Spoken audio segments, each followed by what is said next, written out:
já agradeceram hoje a maravilhosa da Jack Sheffer por ter trazido duas das melhores produções da Marvel? Não?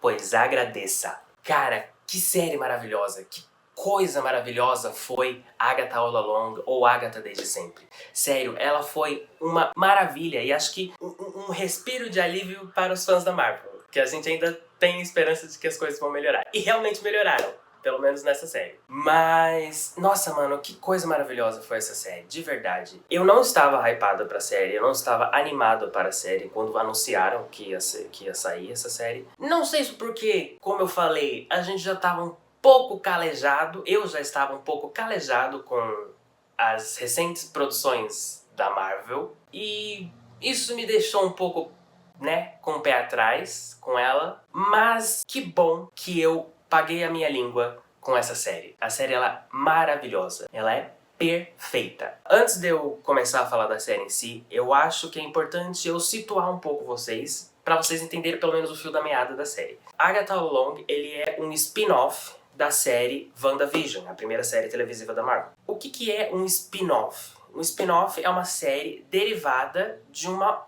outra primeira que foi lançada, ou seja, Agatha All Along é uma série derivada de WandaVision. Os acontecimentos de WandaVision têm impacto em Agatha All Along. Então, se você quer assistir Agatha All Along, eu sugiro fortemente que você assista WandaVision primeiro, pra você entender o que acontece na série. Além da série, tem o filme do Doutor Estranho, o Doutor Estranho 2, que tem algumas coisas que a série menciona e fala sobre, mas eu sinceramente não acho que é necessário você assistir o filme, até porque eu acho que ele vai para um caminho totalmente diferente do que Agatha faz. Mas a única coisa que você precisa saber é que a Feiticeira Escarlate morreu. Entre várias aspas. A gente não viu um corpo, a gente não viu uma mão, a gente só viu as pedras caindo em cima dela. Então, até segundo plano, ela está morta. Dito isso e tendo suposto, bora falar, enfim, sobre a série em si. Como eu falei antes, lá no começo do vídeo, quem trouxe à vida essa série, quem fez essa série maravilhosa, é a maravilhosa da Jack Sheffer. Ela foi a showrunner de Agatha All Along. E ela também foi a showrunner de WandaVision.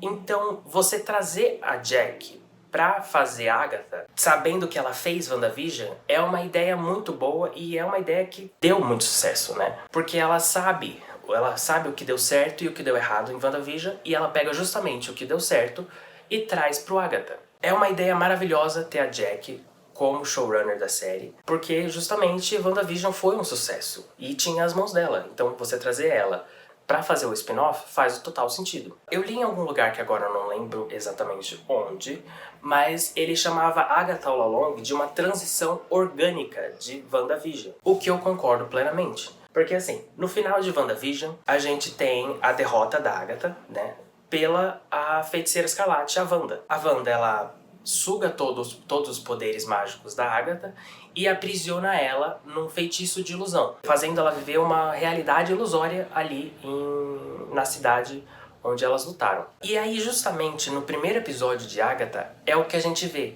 A gente vê a Agatha presa em uma ilusão onde ela acredita que ela é uma detetive de true crime.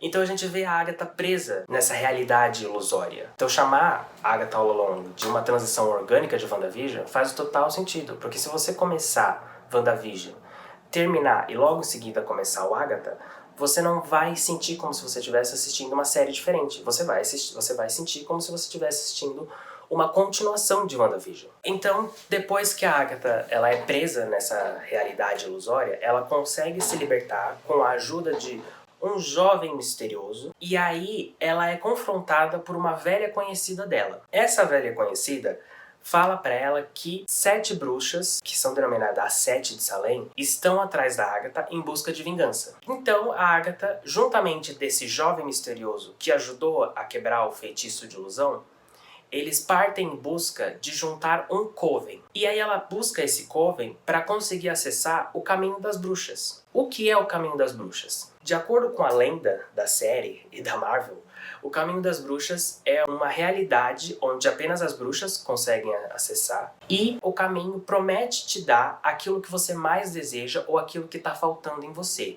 Se você conseguir terminar o caminho todo, passando por todas as provações essas que vão testar o conhecimento das bruxas na arte da bruxaria. Então, se você conseguir atravessar todo esse caminho, no final dele, ele vai te dar o que você mais deseja, o que você procura, enfim. Pra quem assistiu WandaVision e assistiu Agatha, pra mim, eu sinto uma certa similaridade entre as duas séries. Obviamente porque, como eu falei antes, tem as mãos da Jack Sheffer, que foi a showrunner de WandaVision e de Agatha, então você consegue perceber certa similaridade em questão de enredo, construção de mistério, mundo, né, da série.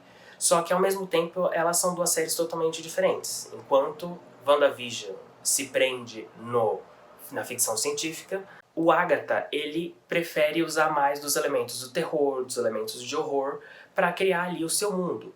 O que faz total sentido porque é uma série de bruxas, é uma série sobre as bruxas da Marvel.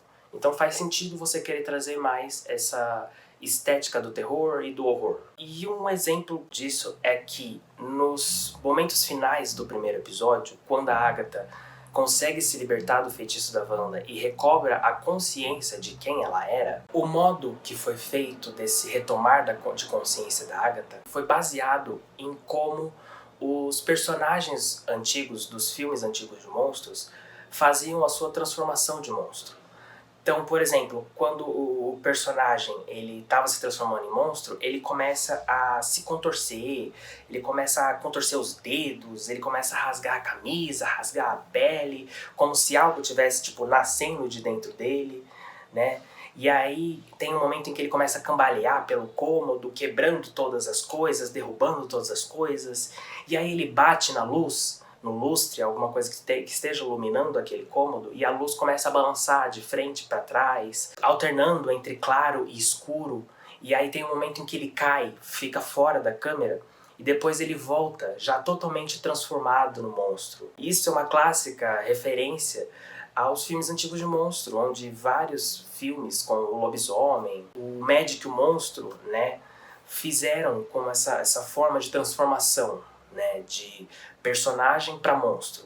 E eu achei muito da hora o que a série fez, essa referência que eles pegaram. E como eu falei, a série ela usa de vários elementos de terror e horror para criar a sua história. Mas o terror que eles usam não é um terror que é pra te dar susto, não é o terror de jumpscare, ele é o terror pra te dar medo, né? É o terror que mexe com a sua mente. Então ele usa bastante de figuras e criaturas contorcidas, distorcidas, sussurros, sombras, pra criar esse ambiente de medo que a série se propõe a ser. E a gente já viu isso em, por exemplo, O Mundo Sombrio de Sabrina, né? Essa mesma estética de terror. E tudo isso é um ponto fortíssimo da série, que é a pesquisa e as referências que a série usa, né? Porque como eu falei, a série ela é uma série sobre bruxas. E a gente tem incontáveis referências e releituras do que é a personagem bruxa, do que seria a personagem bruxa, né?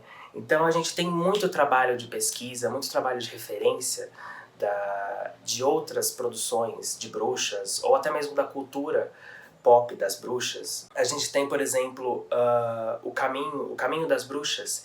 Ele é uma referência ao Caminho de Tijolos Dourados do Mágico de Oz.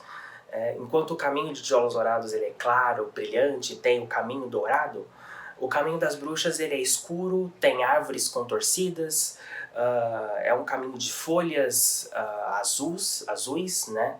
Uma cor fria. A própria Agatha, em um episódio, ela se transformando na Elphaba, que é a bruxa má do oeste do Mágico de Oz. Tudo isso é uma grande pesquisa, é uma grande referência que a série fez. E eu amo quando uma obra audiovisual faz isso, sabe? Quando ele se afunda na pesquisa, nas referências e traz isso para sua série. Porque como eu falei, a gente tem contáveis referências e recriações da personagem bruxa, né? E usar todas essas referências na sua série, na sua obra audiovisual, eu acho simplesmente maravilhoso. E acho que foi isso que me fez ficar tão apaixonado pela série. E apesar de ter essa grande quantidade de pesquisa, de figurino, de referências, cenografia, a série Agatha All Along consegue se consagrar como uma das produções mais baratas da Marvel, né?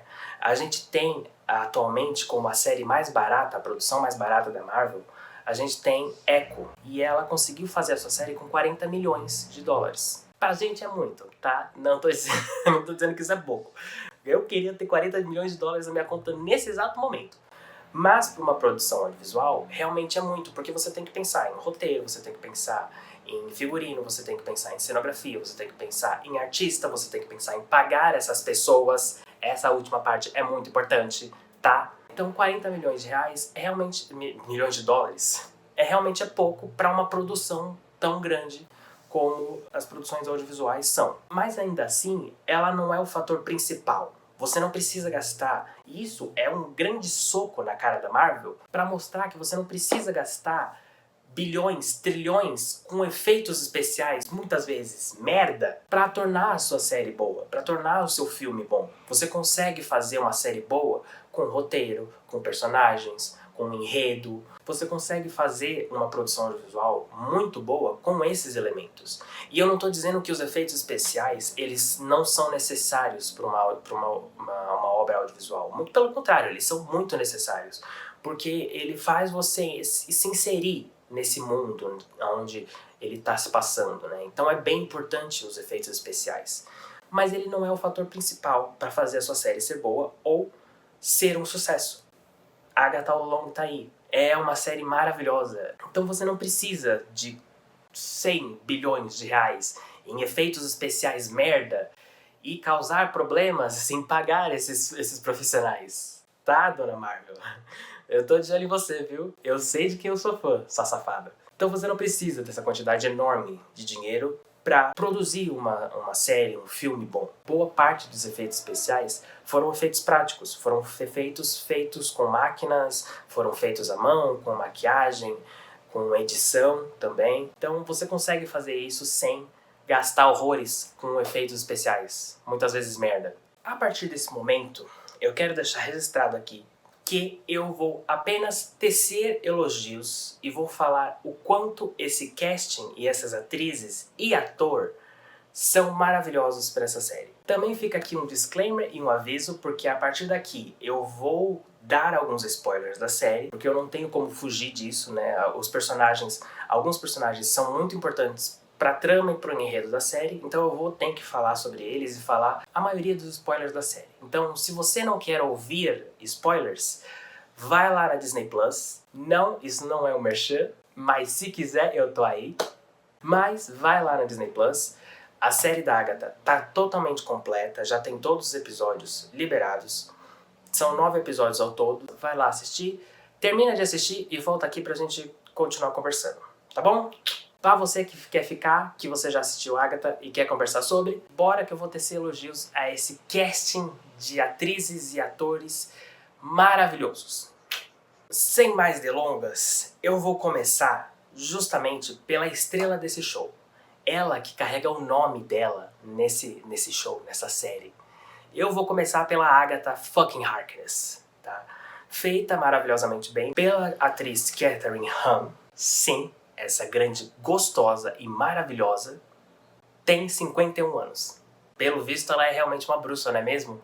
Vocês não têm noção do quanto que essa mulher foi maravilhosa como Agatha Harkness nessa série. Como eu falei antes, a Kathryn, ela já tinha feito a Agatha em WandaVision. Ela foi a antagonista, foi a vilã da série. Mas, obviamente, como a série era da Wanda, então a gente não tinha muito como ver muito da Agatha ou até mesmo da Kathryn sendo a Agatha. Mas ela ainda assim fez um ótimo trabalho sendo a vilã, a antagonista de WandaVision. Mas aqui, meus amores, aqui ela tem o nome dela no show. O show é dela e ela sabe disso. Porque a Kathryn faz uma Agatha muito maravilhosa. Ela faz uma personagem que tem... Ela é bem sassiness, ela é bem sassy, que é esse atrevimento. Ela é bem atrevida, né? Ela sempre vai ter uma resposta na ponta da língua para te dar. E ela vai sempre ser sarcástica com você. Não importa o momento, ela vai sempre ser sarcástica. Ela vai sempre pensar nela antes de mais nada. Ela vai sempre pensar nela, porque ela é a vilã, ela é uma antagonista. E isso é uma coisa que eu acho muito legal na série. A série, a todo momento, lembra a gente que a Agatha é vilã. A Agatha é uma antagonista. Só que ao mesmo tempo que ela lembra que ela é uma antagonista, ela também mostra um lado diferente da Agatha. Um lado que a gente não tinha visto em WandaVision e que a gente tem a oportunidade de ver agora. O lado em que ela foi uma mãe, em que ela perdeu o filho dela, e aí depois de tudo isso ela causou todos aquele rebuliço na vida das bruxas. A série não coloca isso como uma forma de redimir a Agatha das coisas que ela fez, mas é uma forma de mostrar, ó, ela fez essa merda aqui. E aí ela vai viver e conviver com essas merdas que ela fez até o fim da vida dela. Mas a gente consegue ver essas nuances diferentes na Agatha, e a Catherine, ela tira de letra isso. Então, assim, de verdade, a Catherine, ela arrasou como Agatha. Ela conseguiu entender bem o que era a Agatha, né? O que era a Agatha depois de WandaVision e as nuances que ela tinha. E ela simplesmente deu um show na série, conquistando milhões de fãs pelo mundo. O jovem, ou como viemos a conhecer mais pra frente, William Kaplan, ou como a gente conhece também, Billy Maximoff, filho da Wanda, Feiticeira Escarlate, que também é o Wiccan nos quadrinhos. Esse, na verdade, é um personagem que todo mundo já sabia quem ele ia ser e quem ele ia fazer, né? Que era o filho da Wanda. Não tinha muito mistério em cima dele. A série tentou criar um mistériozinho, mas, tipo, pra bom entendedor, meia palavra basta. Ele é feito pelo lindo do Joey Locke, e aqui eu vou deixar, eu vou dar uma comida de rabo em vocês gays. Vocês que ficaram aí enchendo o saco desse menino, falando que o menino não era um bom ator, falando que o menino era feio, e não sei o que, e não sei o que. Vocês se situam, tá bom? Vocês se situam e se manquem. Porque assim, se vocês pegarem e olharem no espelho de vocês não têm metade do carisma e atuação que esse menino tem. Então, bico fechado. O menino é lindo, o menino é um fofo, é um ótimo ator e ponto, acabou.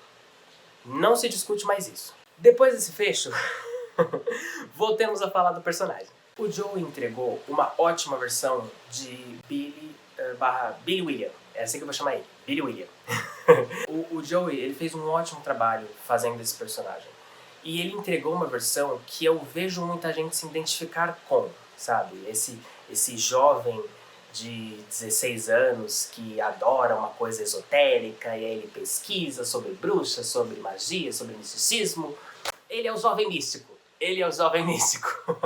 Então assim, eu vejo muita gente, muito jovem de hoje em dia, muito jovem de antigamente, você que aí que já tá velho, que já tá caquético, eu sei que você também já foi esse jovem. Então é um jovem que você consegue se identificar muito com ele e consegue criar uma certa afeição por ele, né? E eu acho que o Joey fez um ótimo trabalho, trazendo o Billy William, exatamente do jeito que a gente imaginava que ele fosse nos quadrinhos. Chegamos então em Jennifer Kyle, interpretada pela Sasheer Zamata, que foi uma ótima atuação também. Todas as meninas do casting, todas as meninas, e até o Joey, fez um ótimo trabalho sendo os personagens dessa série. Chegamos então em Jennifer Kyle, e que também é a única sobrevivente dessa série toda. A Jennifer Kyle, no Coven da Agatha, ela é a bruxa responsável pelas poções, né? A Jennifer, ela é uma bruxa que ela teve seus poderes selados por um médico obstetra. E por que ela teve seus poderes selados? A Jennifer, ela é uma parteira, e isso é uma coisa de família, geracional de família. Todas as mulheres da família da Jennifer são parteiras. E aí, eventualmente, um dia, ela foi convidada pela Universidade de Boston para fazer parte da equipe de médicos de lá. Só que teve um médico que ficou enciumado das habilidades da Jennifer, que fez com que ele procurasse a Agatha e pedisse para a Agatha um feitiço de aprisionamento de poder. O que a Agatha, obviamente, fez, só que ela não fazia ideia de que essa bruxa, que ela ia estar aprisionando os poderes, era a Jennifer. E aí, eventualmente, acontece o que acontece, né? A Jennifer acaba perdendo os poderes dela e ela justamente vai até o caminho procurando por isso. Ela quer os poderes dela de volta e ela espera que o caminho possa dar esses poderes de volta para ela. E aqui vai um adendo que eu descobri, inclusive, quando eu estava escrevendo esse roteiro. A Jennifer Kyle, a personagem, ela é prima do Johnny Blaze, que é o motoqueiro fantasma. Personagem esse que já tá sendo sondado pela Marvel, que já tá sendo procurado pra possivelmente entrar num filme, numa série, fazer uma participação, enfim, ele já tá sendo sondado para ser trazido para as telas. E, consequentemente, como a gente acabou tendo a introdução da Jennifer e ela foi a única sobrevivente do caminho, é bem possível que a gente veja a Jennifer Kyle de novo em uma outra produção, ou até mesmo na produção do Motoqueiro Fantasma. Ela fazendo uma ponta ou sendo uma participação ativa no filme ou na série do Motoqueiro Fantasma. Temos também, então, a Alice Wu Gulliver, interpretada pela atriz Ali An. A Alice no Coven, ela é uma bruxa de proteção, né? Assim como a mãe dela também um dia foi, fazendo da Alice uma bruxa de sangue, que é basicamente isso. Quando você é uma bruxa, quando a sua mãe é uma bruxa e você, por consequência, também se torna uma bruxa. Essa personagem, eu acho que ela é a que tem caído mais rápido na graça do público. Justamente por conta da história dela que ela conta no episódio 4, né? No episódio 4 a gente acaba descobrindo que a Alice tem uma maldição geracional dela, uma maldição que veio de lá atrás de todas as mulheres da família Wu. E que, por consequência, a mãe dela, a Lorna Wu, que era uma grande lenda do rock e também uma bruxa de proteção, acaba morrendo por conta dessa maldição. Essa maldição ela sempre matava todas as mulheres da família Wu. Só que por algum motivo a Alice continuava viva. A Alice era a única da família Wu que continuou viva mesmo com essa maldição. E a gente descobre no episódio 4 que ela só tá viva porque a Lorna, a mãe dela, criou uma música, uma versão diferente da Balada do Caminho das Bruxas. E nessa versão, ela é um feitiço de proteção. Então não importasse onde essa música tocava, desde que ela estivesse sendo tocada, a Alice estaria protegida e ela não morreria por conta da maldição. Em compensação, a Alice não conseguia manter um emprego, não conseguia se tornar famosa igual a mãe dela, tudo que ela tocava acabava sendo destruído, não dava certo. Enfim, ela vivia essa vida desgraçada por conta dessa maldição da geração da família dela. E acho que também é a personagem que faz a morte ser mais tocante. Porque sim, ela morre. Ela justamente morre no episódio 5, o episódio depois dela se libertar da maldição, que é o episódio 4. Então, depois que ela consegue se libertar da maldição no episódio 4, no episódio 5, ela acaba, infelizmente, morrendo, protegendo a Agatha, só que ela acaba tendo seus poderes sugados pela própria Agatha Harkness. E acho que isso é o que faz a morte dela ser tão sentida pela gente, vamos dizer assim. Porque a gente vê o backstory dela, a gente percebe, né, o quanto que isso era angustiante pra ela, pra no episódio 5 ela morrer. Ai, que agonia. E assim, eu acho que a Ali, a atriz, ela fez um ótimo trabalho interpretando a Alice, né? Interpretando a Alice e essa angústia dela de conviver com essa maldição. E quando ela finalmente consegue quebrar essa maldição, ela se torna uma mulher mais livre, uma mulher mais feliz, né? E, como eu falei antes, o que torna a morte dela tão sentida pra gente, porque a gente torce pra ela conseguir se livrar da maldição, mas infelizmente no episódio 5 ela acaba morrendo. Que merda, né? A gente vai agora pra uma personagem que eu literalmente não tenho muito o que falar dela. Porque ela não sobrevive até o 3º episódio. Assim, eu não tenho muito o que falar da Sharon Davis ou Mrs. Hart, que foi interpretada pela Deborah Jo Rupp. Porque, gente, ela não sobrevive muito. Ela, infelizmente, morre no 3º episódio. Então, tipo, a gente não tem muito o que falar dela. Apesar de a Deborah ter feito um ótimo trabalho como Mrs. Hart no seu pouco tempo de tela, ela fez um ótimo trabalho encarnando na personagem que ela era, que é essa vizinha fofa e adorável que mora do lado da casa da Agatha e cuida do seu jardim. Só que como não tem muito o que se falar dela, acaba... tipo... A Deborah faz, sim, um ótimo trabalho como Mrs. Hart. Ela consegue encarnar e passar bem pra gente o que é a Mrs. Hart, essa personagem adorável. Mas não deixa de ser triste também porque a coitada não tinha nada a ver com o feitiço. A coitada não tinha nada a ver com a história. Ela simplesmente foi escolhida pela Agatha pra concluir o Coven e conseguir abrir o caminho. Chegamos então a uma das minhas personagens favoritas dessa série. Lilia Calderon, interpretada simplesmente pela maravilhosa, a gigante, a grandíssima Patti LuPone. Pra quem não conhece a Patti LuPone, ela só é uma gigante da Broadway. Ela é uma excelente atriz, eu gosto muito da Patti, e ter ela em Agatha All Along foi simplesmente, assim, maravilhoso. A Lilia é simplesmente incrível, sabe? E ela é muito importante pro enredo da série. A Lilia, ela é a bruxa das adivinhações no Coven. Ela é a bruxa que faz as previsões e tudo mais. Porém, ela não é só uma bruxa de adivinhação. Como assim, Matheus? A Lilia, em certos momentos, em momentos totalmente aleatórios, ela acaba saltando pro passado, vivenciando um momento específico da vida dela, e ela acaba sendo jogada de volta pro presente, e isso acontecia também pro futuro. Então, nas próprias palavras da Lilia, ela viveu a vida inteira dela fora de sequência de ordem. Ela não vivia uma sequência normal, de tipo passado, presente e futuro. Não, ela pulava de repente pro futuro, ela via, como ela mesma falou, né, ela previa a morte de todos, isso era o que agoniava muito ela. Então, assim, pra Lilia isso era um grande tormento, né, viver dessa forma, fora de ordem, era uma confusão enorme para a própria Lilia.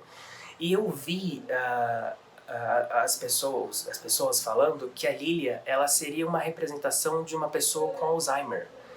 E assim, faz total sentido você colocar a personagem como se fosse uma pessoa com Alzheimer, porque realmente é uma pessoa que vive fora do seu tempo, né? Às vezes ela lembra de uma coisa que lá atrás, da infância dela, da adolescência dela, e ela acha que aquilo é real, que aquilo está acontecendo agora, né?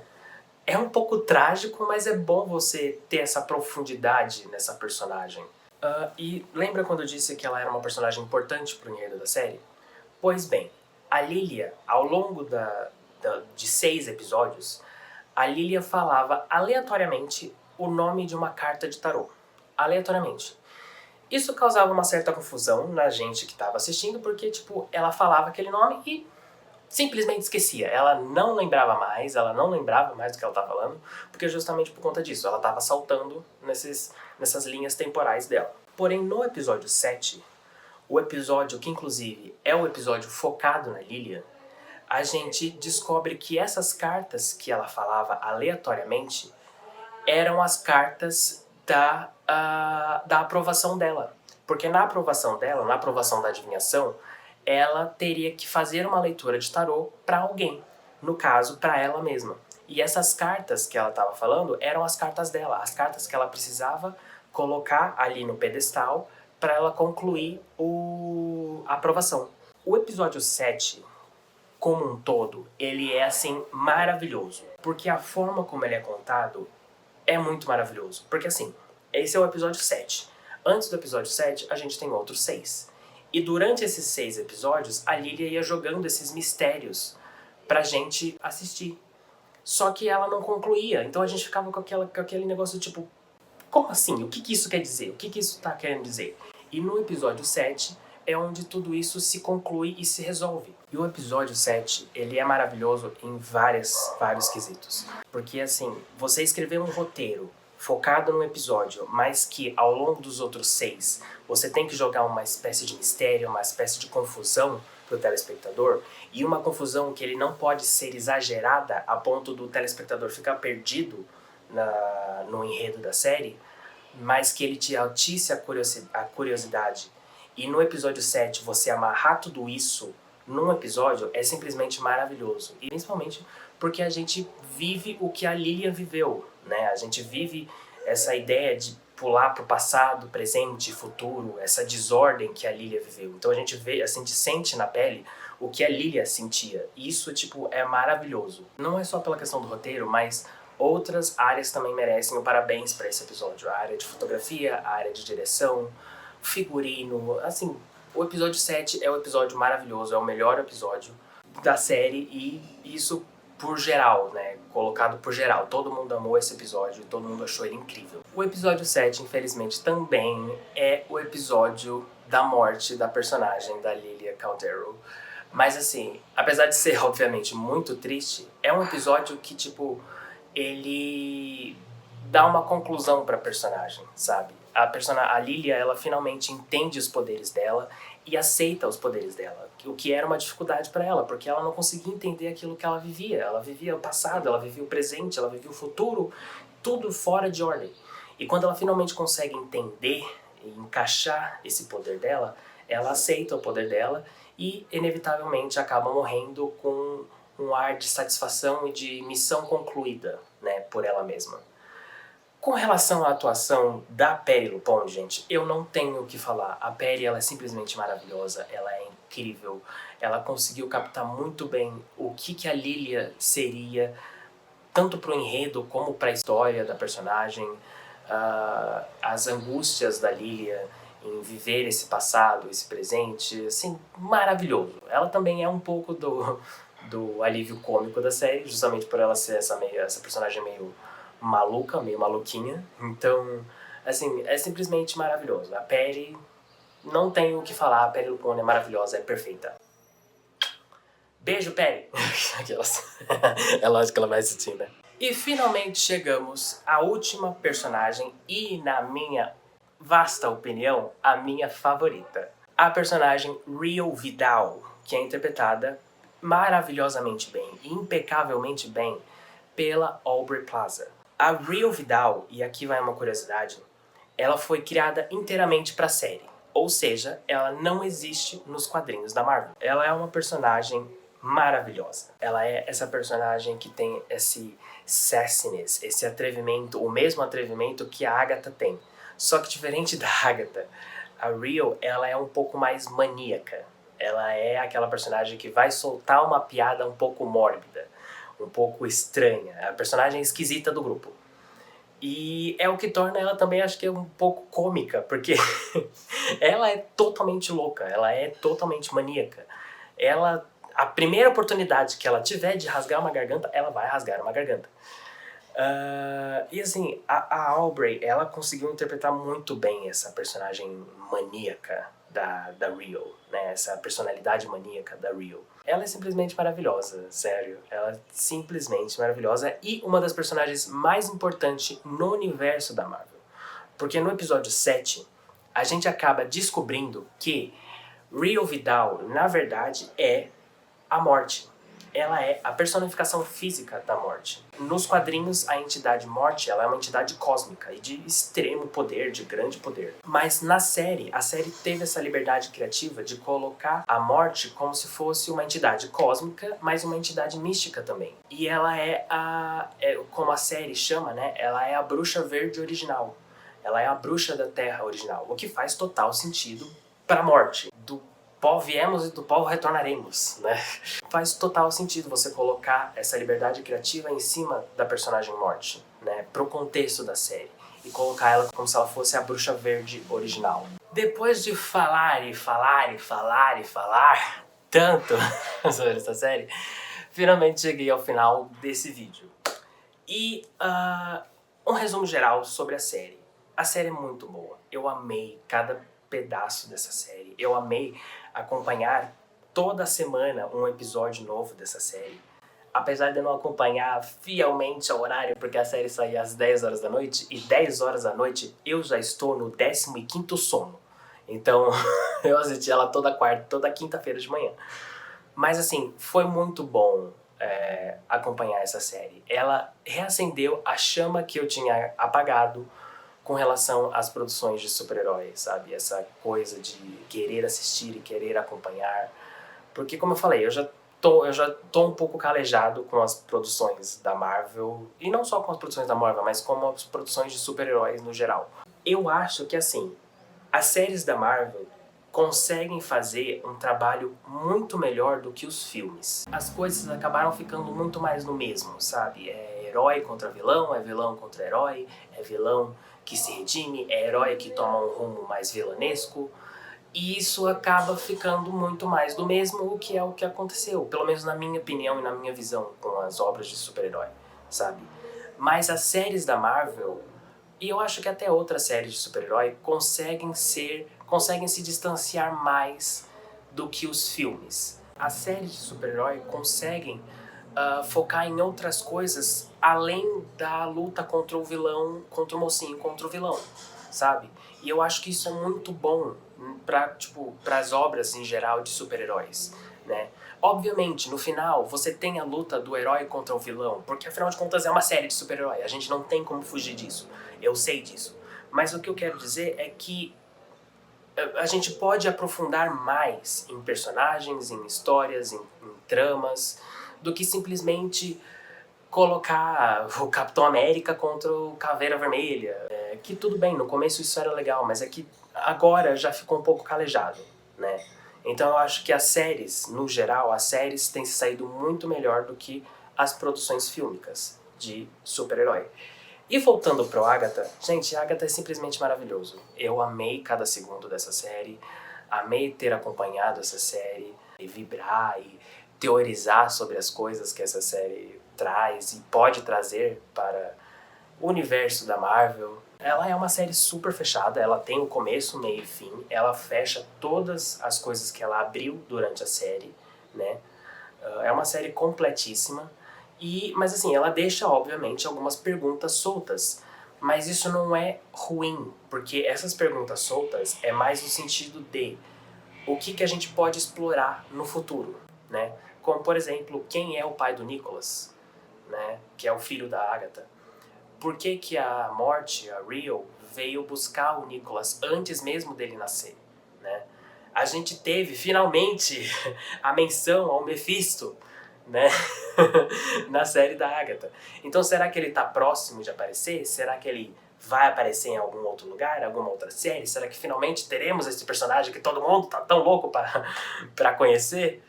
Então, assim, são perguntas que não são ruins terem deixado em aberto, mas que deixa um ponto de interrogação para produções futuras, né? E mais motivos pra gente teorizar sobre, né? No mais, pessoal, é isso. Como de praxe, gente, deixe o seu like no meu vídeo, por favor. Compartilha ele nas suas redes sociais. Comenta aqui embaixo o que você achou da série. Você assistiu, você não assistiu, você vai assistir. O que você achou da série, o que você gostou, o que você não gostou. Bora conversar sobre a série. Me siga nas minhas redes sociais. Elas vão estar aparecendo aqui embaixo. Eu ainda não me acostumei com esse negócio de colocar as redes sociais. E no mais é isso, pessoal. Um beijo e tchau!